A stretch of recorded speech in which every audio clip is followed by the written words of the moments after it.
इतना मज़े का रायता बनेगा खीरे का, प्याज का और टमाटर का और पुदीने का, और ऊपर चाट मसाला डाल के।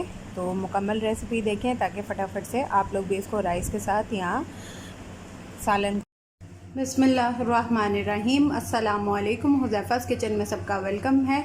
मैं हूँ शेफ़ ज़ोहरा। आज मैं बना रही हूँ झटपट तैयार होने वाला खीरे प्याज का रायता, जो कि बहुत जल्दी आप बना सकते हैं और ये बहुत ठंडा होता है, बहुत बेस्ट है। आसानी से आप इसको किसी भी सालन के साथ आप इसको या राइस के साथ खा सकते हैं।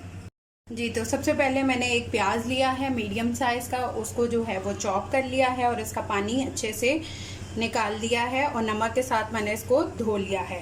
ठीक है, एक खीरा है वो मैंने क्यूब्स में कट कर लिया है, एक टमाटर है और थोड़ा सा पुदीना है, ये इसमें ऐड कर देंगे। बिस्मिल्लाहिर्रहमानिर्रहीम।